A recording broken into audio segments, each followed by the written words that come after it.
In today's lesson, we will be solving systems, but this time we're solving them by a method called substitution. So same thing, solving systems, which means what we're really solving is we're trying to find when two linear functions intersect. And we've already learned how to solve them by graphing. You graph both, find the point in which they intersect. But today we're solving by substitution, which is an algebraic way that we can solve systems without having to graph them. So the goal, or the steps that we will follow to use substitution, we're going to substitute one equation into the other, because remember, a system means two equations. After you substitute one in for the other, it means that you only have one variable left and you're going to solve for the variable. And let's say you end up solving for x. Your solution is always, remember, a point where you have x and y. So substituting one equation in will allow you to solve for one of your variables, and then whatever you solve for, you have to plug it back into one of the original equations and solve for the other variable, because every answer has an x and a y. So here we have a system of equations, y equals 2x and y equals 7x minus 15, and we have to substitute one equation into the other. But I'm just going to take a quick break from those equations, and I just want you to think about, what if you have y equals 4 and then y equals 2x plus 1, and this just goes back to basic substitution. If y equals 4, you're going to plug in 4 for y.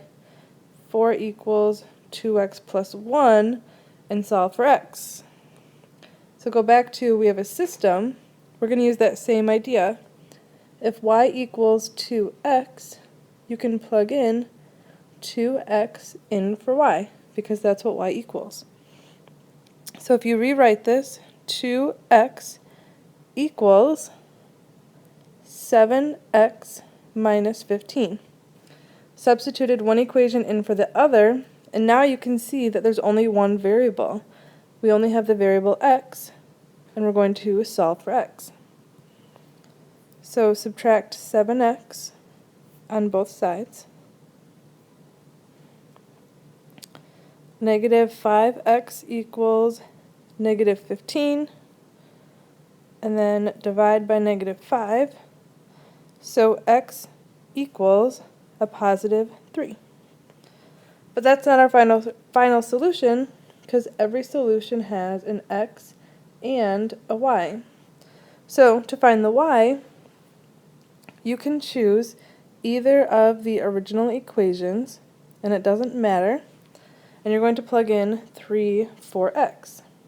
So if we choose the top one, y equals 2x, but x equals 3, 2 times 3 is y equals 6. And for this first example, I'm going to show you in both equations so you can see how it works for both. So y equals 7 times 3 minus 15, which is 21 minus 15, which is 6. So whichever equation you use, it doesn't matter, you will get that y equals 6. So your actual answer is the point 3, 6. So if you were to graph those two equations, they would intersect at the point 3, 6. Alright, so our next set of equations, they're not in slope-intercept form, but they're both solved for x. You have x equals negative 2y plus 1, and x equals y minus 5. And we're going to substitute one equation in for the other. Because x equals negative 2y plus 1, we can substitute that in for the x in the other equation.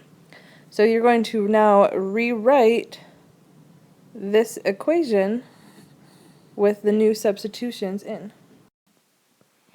So instead of x equals negative 2y plus 1, and that's equal to y minus 5. So when you substitute one equation in for the other, it narrows it down to only one variable, so we solve for that one variable. So we have to get our y's onto one side, so we can subtract y and subtract y.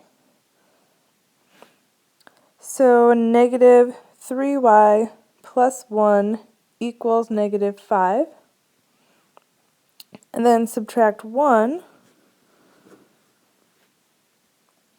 So negative 3y equals negative 6.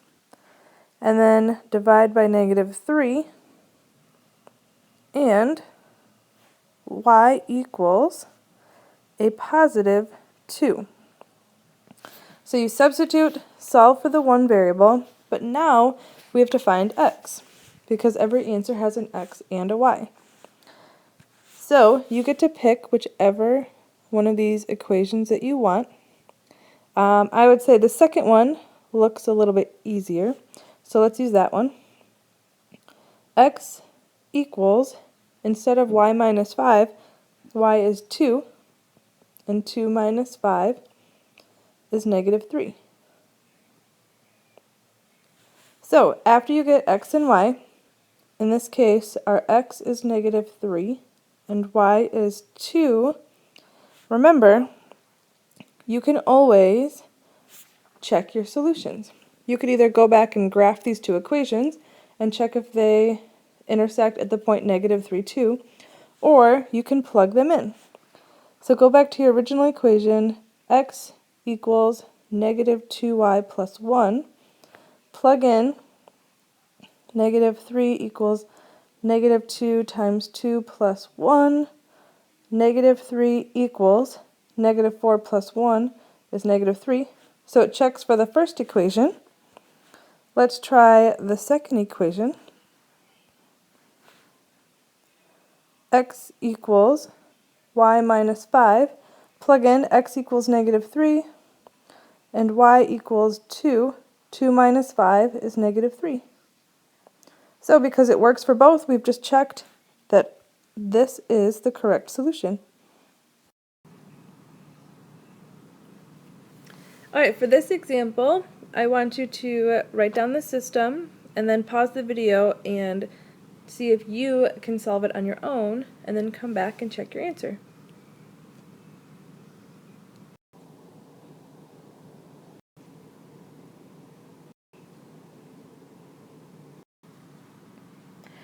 You should have gotten the answer 3.2 and 3.6. Except the systems are set up differently from the start. So we still want to substitute one equation in for the other. However, in this case, we have one of them in slope-intercept form, however the second one is not. But what we can do is take the equation that is in slope-intercept form. This is saying that y equals negative 2x plus 9. We're going to plug that in for y. So I'm going to rewrite this top equation, but I'm going to have the bottom equation substituted in for it. So I have 7x minus 8y, but y equals negative 2x plus 9, and that equals 112. So now I need to solve for x.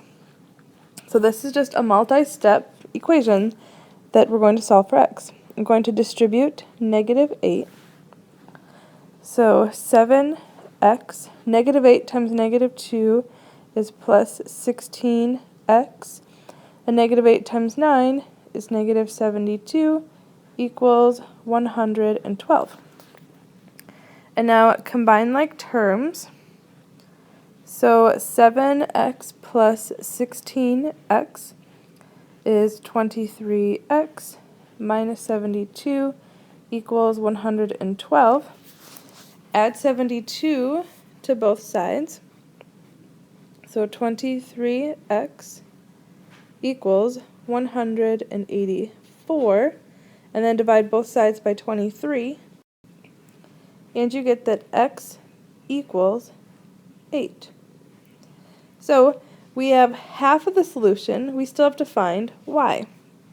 But this is pretty easy because all you have to do is plug in x into the equation that's in slope-intercept form, because it's y equals negative 2x plus 9, and you just have to plug in 8 for x. So y equals negative 2 times 8 plus 9. So y equals negative 16 plus 9, which means that y equals negative 7. So the solution, the two linear equations, will intersect at the point 8, negative 7. Okay, let's use the same idea in this next example. The equation that is in slope-intercept form, it tells you what y equals. You're going to substitute that in for y. And then we're going to rewrite this equation. So we have 3x minus y, but y equals 3x plus 7. And then equals 4. So now we have to distribute this negative sign. So 3x minus 3x minus 7 equals 4. If we combine like terms, 3x minus 3x cancels out, and it leaves you with negative 7 equals 4. Well, if our variables cancel out and we get something that doesn't make any sense, that should hint at the fact that there is no solution to this system. That means that there is no point in which these two lines intersect, and if they never intersect, it means they are parallel. And if you go back up here, they're parallel because this has the slope of 3. And then the second equation, if you solve it for slope-intercept form, it's also going to have the slope of 3. Alright, our very last example, solving systems using substitution. I will get you started, and then I want you to try to finish this one on your own, and then you can check your answer. So find the one that is in slope-intercept form, plug it in to the other equation, and then you're going to rewrite this equation with the top one substituted in. So negative 4x plus y, but y equals 2x plus 10, and then it's all equal to negative 8. So from here, pause the video, and I want you to solve the rest of it on your own, and then check your answer.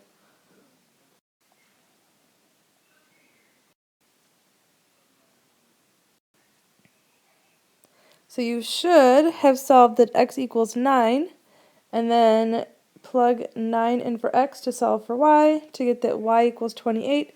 Therefore, those two equations, when you graph them, will intersect at the point 9, 28. So there's your full lesson on solving systems using the method of substitution.